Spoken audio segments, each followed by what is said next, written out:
pour savoir comment ils vont aller ensemble pour établir la paix. Il faut encourager ça. Madame la Présidente, Mesdames et Messieurs les ambassadeurs, quant à l'obligation de notification au comité de sanctions de l'acquisition et de la fourniture de certains types d'armes et munitions à la RDC, le gouvernement congolais, à la suite du message de notre chef de l'État, son Excellence Félix-Antoine Tshisekedi Tshilombo, à la tribune de la 77e session ordinaire de l'Assemblée générale de l'ONU, le gouvernement réitère sa demande adressée au Conseil de sécurité par les biens du président du comité de sanctions de lever cette obligation injustifiée, humiliante pour la RDC et perçue, malheureusement, par le peuple congolais et ses dirigeants comme une stratégie d'affaiblir leur pays et de l'exposer à la merci de ses ennemis. Et nous avons cette perception pour les raisons ci-après. Premièrement, le régime de sanctions, vous dites bien le régime de sanctions, a été établi en 2004. Et à l'époque où la RDC était encore divisée en 3 entités dirigées par 3 gouvernements, dont 2 de gouvernements rebelles. Ce régime n'est plus justifié. Depuis les élections de 2006, les pays ayant été unifiés et ayant repris la vie républicaine d'un État normal, dirigé par un seul gouvernement national, élu par l'ensemble du peuple congolais et reconnu par la communauté internationale. On ne peut plus comprendre que le Conseil continue quelque part à traiter le gouvernement congolais comme celui d'un groupe rebelle et terroriste. Contrairement à ce que vous pensez, cette restriction a entamé l'honorabilité et la crédibilité de mon pays sur le plan international. Et ce n'est pas une vue de l'esprit. Il n'y a pas longtemps, moi je suis ministre des Affaires étrangères, je reçois des réclamations, des interventions. Il y a des transporteurs, il y a des banquiers qui ne veulent pas traiter avec nous parce que nous avons la saleté que les Nations Unies ont jetée sur notre pays. Deuxième raison, la RDC est un pays post-conflit qui doit organiser son armée, sa police et ses services de sécurité. Ce qui se passe au Kivu ne finira que quand nous aurons terminé la réorganisation de notre armée. La RDC fait face, vous le savez, en plus, aux forces négatives, au terrorisme islamiste. Elle ne peut pas réussir cette réorganisation ni éradiquer le terrorisme sans avoir la liberté et la facilité de doter ses forces de défense et de sécurité des équipements performants pour accomplir ses missions régaliennes. Aucun État à sa place ne ferait le contraire. Troisième raison, le renouvellement du leadership militaire de la RDC est en cours. Ceux qui suivent savent que le président Tshisekedi a amorcé depuis un temps les changements de leadership militaire dans notre pays.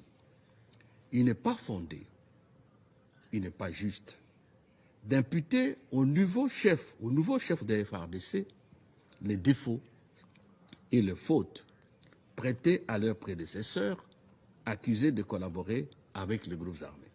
Quatrième raison, la réalité des rapports d'enquête de groupes d'experts de l'ONU et d'autres sources nationales et internationales indépendantes ont établi que les groupes armés en RDC sont approvisionnés en hommes de troupes et en armes, même sophistiquées, que même la MONUSCO n'a pas, qu'elle n'a pas, que ces groupes n'ont pas, par des pays voisins. Soumettre la RDC à l'obligation de notification, c'est-à-dire ce serait à la fois l'affaiblir en faveur de ses ennemis, non assujettis, eux, à une telle contrainte et peuvent acheter des armes et donner aux rebelles pour nous combattre. Mais nous, on ne peut pas s'équiper. Cela expose aussi notre pays à un autre danger. Tous les États tiennent au secret défense. Le secret défense pour la RDC n'existe pas, il est sur la place publique, c'est parce que même pour une machette, il faut déclarer. Cinquième raison, la RDC est en guerre, dressée, même à travers les fournisseurs, des entraves à la montée en puissance de son armée, notamment avec le matériel de guerre performant, c'est l'affaiblir et la livrer en pâture à ses ennemis. Sixièmement, la RDC n'est ni fabricant ni importateur des armes nucléaires, chimiques ou de destruction massive pour qu'on puisse justifier sa mise sous haute surveillance des Nations Unies. Septième raison, et c'est important, des mécanismes ont été créés au niveau régional dans le cadre du processus de Nairobi et de Luanda et sont déjà opérationnels. Mécanisme ad hoc de vérification, ça existe, avec les Angolais. La force régionale de la communauté d'Afrique de l'Est existe pour neutraliser tous les groupes armés en RDC. Si le Conseil de sécurité estime que le système actuel de notification n'empêche pas la RDC de s'équiper, de se réorganiser, pourquoi alors le maintenir? À quoi sert-il? On parle de sanctions. Pourquoi sommes-nous sanctionnés? Madame la Présidente, Mesdames et Messieurs les ambassadeurs, si dans la résolution qu'il adoptera à l'issue de cette délibération, il peut plaire au Conseil de sécurité d'arriver à opérer un reconditionnement de la MONUSCO et à lever l'obligation inutile et injustifiée de notification des achats de matériel de guerre qui frappent injustement la RDC, nous aurons toutes les raisons de croire à une volonté réelle de l'ONU de mettre fin définitivement à la crise sécuritaire en RDC et de contribuer à la paix, à la stabilité dans la région des Grands Lacs. Personne ne pourra alors avoir rien à reprocher aux Nations Unies. Il est nécessaire d'adopter une résolution d'apaisement plutôt que de surenchère. Je vais terminer. C'est le moment aussi de renouveler l'appel du Conseil de sécurité aux bailleurs de fonds bilatéraux et multilatéraux d'honorer leurs engagements à financer le programme de désarmement, démobilisation et relèvement communautaire et stabilisation afin de réaliser ce programme nécessaire à la réinsertion sociale des anciens combattants de groupes armés. Ce qui s'est passé à Nairobi, on en a parlé, je n'y reviens plus. Et je termine. Je voudrais, au nom du chef de l'État, qu'on disait par la communauté internationale pour la solution de la crise et d'imposer la paix aux groupes armés à l'est de la RDC. Je dis bien d'imposer la paix. À cet effet, il est impératif pour le gouvernement de mon pays de reconditionner, je dis bien reconditionner la MONUSCO et de supprimer toutes entraves au renforcement des capacités des forces armées de la RDC. Aussi, l'enjeu majeur lors de la présente session du Conseil de sécurité réside-t-il dans sa capacité d'apporter des réponses adéquates et efficaces à ces deux exigences fondamentales s'il veut réellement mettre fin aux activités de groupes terroristes au Congo et restaurer une paix durable dans la région des Grands Lacs. Je vous interpelle. S'agissant de la MONUSCO, le Conseil de sécurité ferait œuvre utile de prendre en compte dans ces délibérations ce qui suit. Primo, l'interpellation forte de Congolais qui estiment, à bon droit et au vu de résultats sur le terrain, que globalement, 23 ans après l'intervention de l'ONU, par la MONUC d'abord, devenue MONUSCO, cette intervention n'a pas rencontré des attentes des Congolais et même de la communauté internationale, et sa poursuite sur le mode opératoire actuel ne se justifie plus et ne promet pas de résultats. Sur ce point, je tiens à rappeler, au nom du président de la République et du gouvernement congolais, qu'il ne peut y avoir ni crise, ni volonté quelconque de rupture entre la RDC et l'ONU. Bien au contraire, notre souci commun est d'améliorer notre collaboration et la crédibilité des Nations Unies dans la région, dans la gestion de la délicate de cette crise fort complexe. Bien plus, il ne convient pas, en effet, que l'attitude du Conseil lors de cette session soit interprétée, je voulais dire, à tort, comme du mépris et du défi au peuple congolais, ce qui ne rendra service à personne. En tout cas, pour réussir sa mission à RDC, la MONUSCO ou toute autre institution de l'ONU ou même de l'Union africaine a besoin du soutien des Congolais eux-mêmes. Et nous devons travailler à ça. Secundo, il faut tenir compte aussi de l'aveu sincère, courageux, de l'impuissance de la MONUSCO de neutraliser le mouvement terroriste de M23, plus armé qu'elle, aveu qui a été fait par le secrétaire général de l'ONU lui-même, la plus haute autorité politico-administrative de l'ONU, tenir compte aussi de son appel au renforcement des moyens de la MONUSCO. Madame la Présidente, Mesdames et Messieurs, les ambassadeurs, quelle qu'ait été l'utilité, sinon la nécessité, l'importance du rôle de la MONUSCO, il faut reconnaître qu'elle a des faiblesses qui doivent être redressées pour la rendre plus efficace et plus utile. Procéder autrement, c'est condamner cet important instrument de paix de l'ONU à l'échec. Certes, les faits que nous avons vécus sont graves et nous ont ébranlés de deux côtés, rassurez-vous. Cependant, et je le dis à Mme Bito, le chef de l'État lui a dit aussi, le Premier ministre aussi, nous devons, dans la sérénité, la responsabilité, avec moins d'émotions, réfléchir et trouver des solutions qui conviennent pour redresser la barre de la MONUSCO, pour redresser la barre de l'image des Nations Unies au Congo et pour nous permettre, nous tous, de travailler ensemble.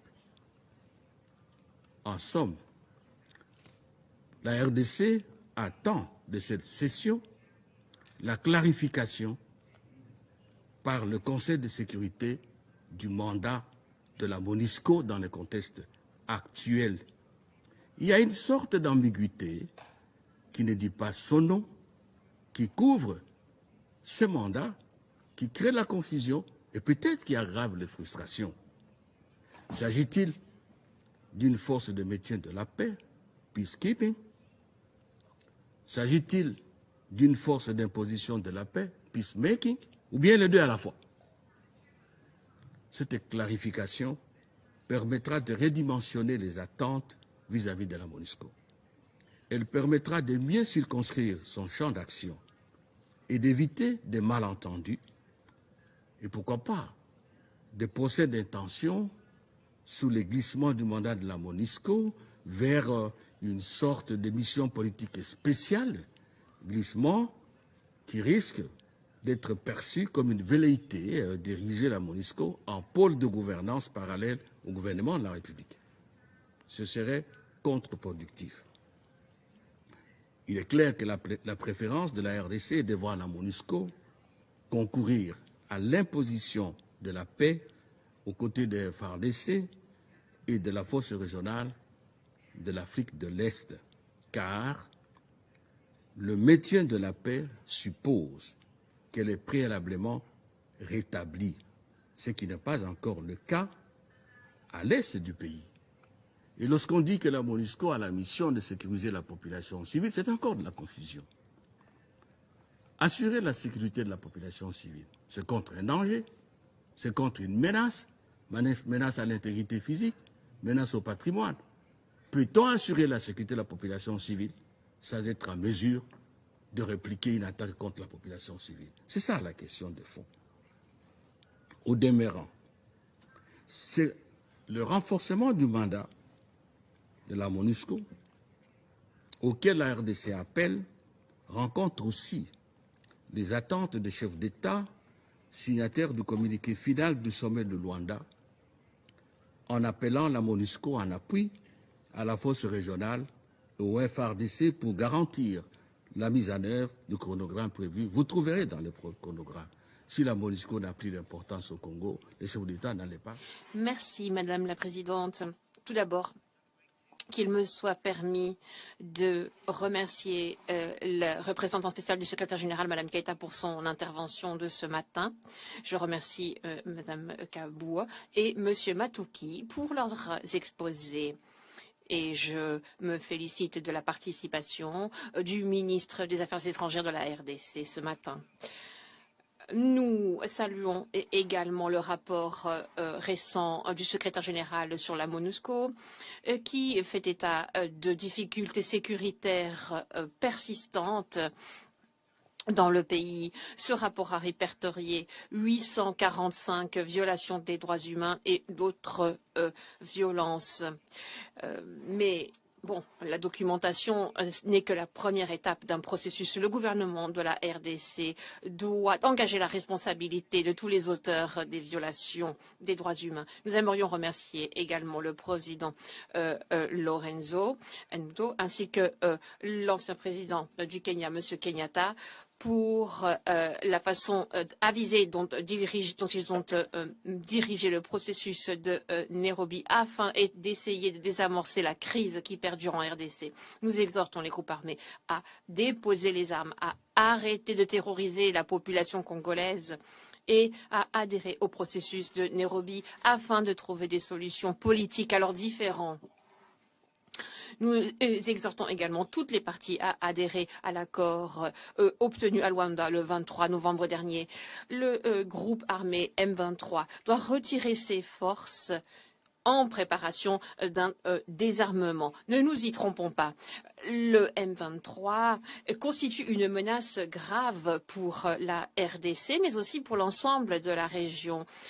Ces forces se sont beaucoup trop rapprochées de Goma et c'est extrêmement dangereux. Et cela met à mal l'acheminement de l'aide humanitaire dans l'est du pays. Nous devons protéger les populations civiles et veiller à ce que les besoins de première nécessité puissent leur parvenir. Le gouvernement et la MONUSCO doivent protéger Goma contre toute attaque, invasion ou contre tout siège par le M23. Nous appelons également à la cessation des hostilités de la part des forces qui viendraient soutenir le M23, mais pas uniquement. Il faut envisager justement comment le système de sanctions existant peut en venir à bout. Pour ce qui est du régime de sanctions, eh bien, nous prenons note de la requête faite par la région et la RDC d'assouplir les mesures de sanctions, notamment en ce qui concerne le transfert d'armes vers le gouvernement de la RDC, puisqu'une demande de notification a été faite auprès du Conseil. J'aimerais préciser que ces mesures de sanctions n'empêche pas pour autant le gouvernement de la RDC d'obtenir des armes pour se défendre ou de participer donc à la réforme sécuritaire. Au contraire, c'est important pour pouvoir protéger la population civile. Il faut que des opérations militaires puissent avoir lieu, mais il faut en effet que le gouvernement présente des notifications au Conseil conformément au régime de sanctions en vigueur. Et à cet égard, la RDC doit coopérer avec la MONUSCO et les acteurs humanitaires concernés. Enfin, Madame la Présidente, alors que les négociations relatives au renouvellement du mandat de la MONUSCO sont en cours, nous invitons le Conseil à faire front commun et à envoyer un message fort de soutien à la MONUSCO. Le gouvernement, la société civile et la communauté internationale ont tous une pierre à apporter à cet édifice pour répondre aux difficultés que traverse la RDC. Mais n'oublions pas le rôle primordial que joue la MONUSCO. Elle protège les civils et aide les institutions à aller pas à pas, à passer, disons, à traverser cette période de transition. Le retrait de la MONUSCO devra se faire de façon progressive et nous aimerions assurer la représentante spéciale du secrétaire général, Madame Keita, et la MONUSCO de notre soutien dans ce contexte. La Chine se félicite de la présence de son Excellence Monsieur Lutundula, vice-premier ministre et ministre des Affaires étrangères de la RDC, ainsi que des représentants du Rwanda et du Burundi à la présente séance. Nous remercions Madame Keita et les autres intervenants pour leur déclaration. Cela fait déjà un certain temps que le gouvernement congolais a engagé des réformes dans des domaines clés et améliorer sa gouvernance, ce qui dope la croissance économique, contribue à la préparation des élections de 2023 et à la démobilisation des forces armées. Il est important de le souligner. Mais la situation sur le plan de la sécurité dans l'est du pays ne s'est pas améliorée alors que le M23 mène des attaques contre les FARDC, ce qui fait de nombreuses victimes et de nombreux déplacés et accentue la crise humanitaire et également assombrit les perspectives de développement régional. Il est important de désamorcer cette situation et de rétablir la stabilité le plus rapidement. Tous les groupes armés, y compris le M23, devraient cesser immédiatement les hostilités,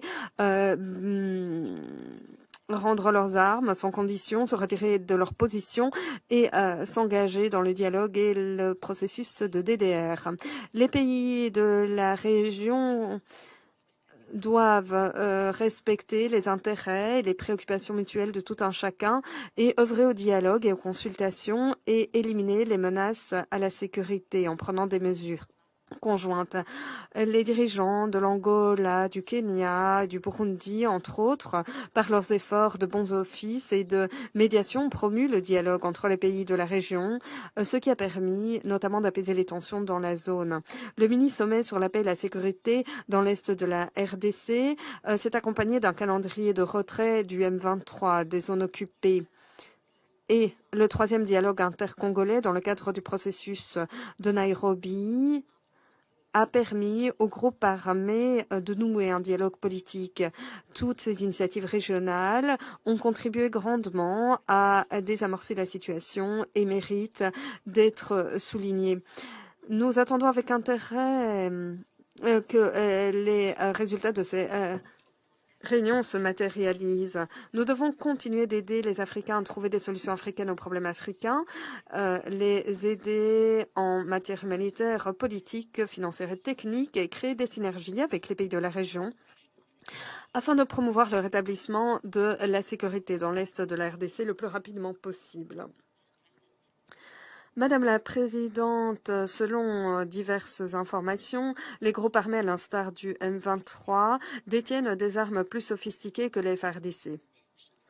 Cela démontre les effets délétères de l'embargo sur les armes, sur les capacités du gouvernement de la RDC en matière d'armes, ce qui va à l'encontre des objectifs recherchés par les sanctions lors de la visite récente du comité de sanctions sous la houlette de l'ambassadeur Biang. Une fois de plus, les Africains ont demandé que soit levé l'embargo sur les armes contre la RDC.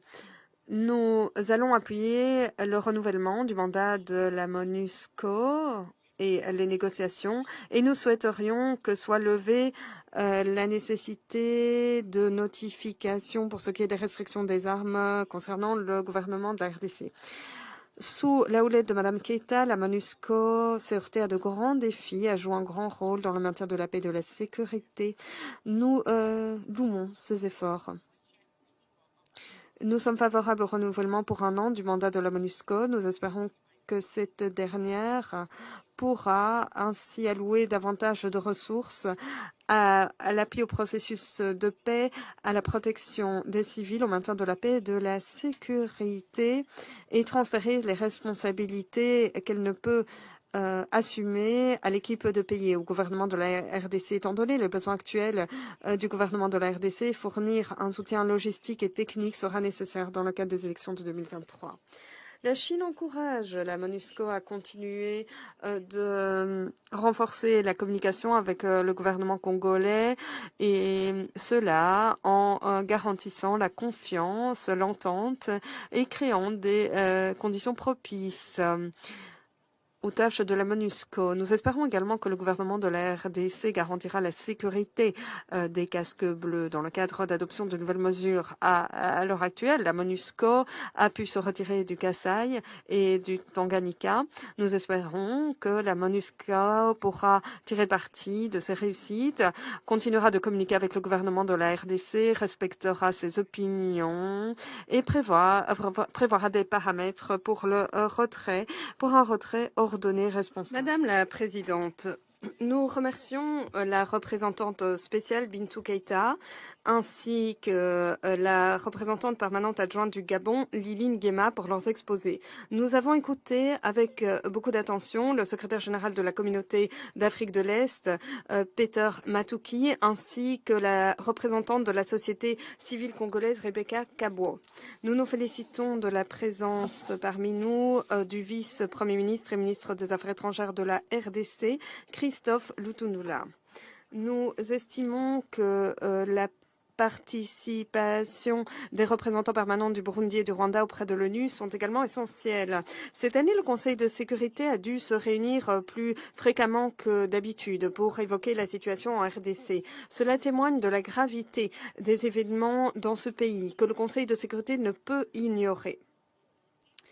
Avant tout, il s'agit des provinces de l'Est du pays, où les violences et l'arbitraire perpétrés par des groupes armés illégitimes sont devenus le quotidien des habitants.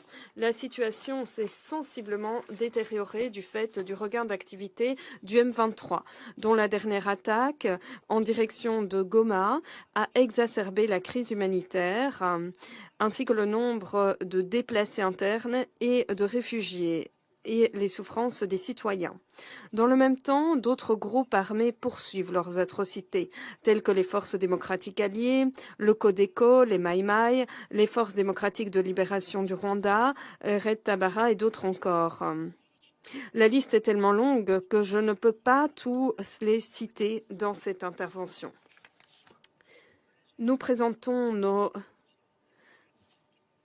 sincères, nous exprimons nos sincères préoccupations quant à ce qui s'est passé à Kishiché. Nous espérons que les circonstances de cet incident seront communiquées au Conseil et que les coupables seront arrêtés, condamnés. Nous constatons que Kinshasa et les pays de la région s'emploient avec détermination à surmonter l'instabilité dans l'Est de la RDC. Nous nous félicitons de leurs efforts dans le cadre du processus de Nairobi et sous la médiation de Luanda. À cet égard, une bonne coordination est de mise en vue de normaliser la situation dans l'est de la RDC, dans la région des Grands Lacs de façon générale. Il importe que les forces régionales de la CAE soient déployées avec l'aide de la communauté internationale, en coordination étroite avec la MONUSCO et en confiant un rôle central à Kinshasa. C'est important. L'attachement de la RDC à l'unité du pays et à l'unification indispensable de toutes les forces politiques afin d'asseoir sa souveraineté sur l'ensemble du territoire. Cela s'inscrit dans le droit fil de la lutte quotidienne acharnée et ardue pour l'indépendance qu'évoquait Patrick Lumumba, et dans laquelle le peuple congolais a essuyé tant de souffrances, de privations et de victimes. Tout cela est toujours d'actualité et l'aide de la communauté internationale doit aider la RDC à relever ces défis. Il est primordial de continuer de rechercher des solutions politiques et non violentes dans l'Est de la RDC. De telles décisions permettraient de parvenir à la cessation globale des hostilités et de créer les conditions nécessaires à une stabilisation durable. Dans le sillage de ces approches, nous saluons l'attachement du gouvernement congolais aux négociations avec les groupes armés dans le cadre du volet du volet politique du processus de Nairobi, dont le dernier cycle s'est terminé il y a quelques jours. Il importe également de continuer d'appliquer les accords fondamentaux, à l'instar de l'accord cadre sur la paix, la sécurité et la coopération dans l'Est de la RDC et dans la région des Grands Lacs, en date de 2013. Les pays de la région doivent comprendre que leur bien-être et leur prospérité dépendent au bout du compte de leur coopération les uns avec les autres. Nous appelons nos amis africains à afficher leur volonté, leur attachement à un dialogue constructif dans un esprit de bon voisinage afin de trouver des dénouements aux problèmes africains. Faute de quoi, l'on ne pourra faire face à la crise humanitaire, régler les préoccupations dans le domaine militaire et politique, garantir le développement socio-économique ni renforcer les processus d'intégration. Nous voulons une fois de plus confirmer notre appui indéfectible aux activités de la MONUSCO, de sa direction et de ses casques bleus, ainsi que de l'envoyé spécial du secrétaire général sur la région des Grands Lacs, Juan-Cia. Pour ce qui est de la réalisation du plan de transition conjoint et la diminution progressive des effectifs de la mission ainsi que le retrait du pays, nous estimons qu'avant tout, il faut tenir compte de l'évolution de la situation sur le terrain, agir par étapes et de façon responsable. Nous espérons qu'aux côtés de la mission de maintien de la paix et des partenaires régionaux, les Congolais pourront reprendre le contrôle de la situation et s'atteler à des mesures qui n'ont que trop tardé en vue d'éradiquer les causes profondes de la situation qui sévit dans l'est du pays. Et ces causes sont bien connues. Il s'agit de la richesse des terres congolaises en ressources naturelles. Et comme on le sait, celles-ci sont très convoitées et poussent les habitants à déployer leurs atouts qui sont, mais plutôt des atouts néfastes.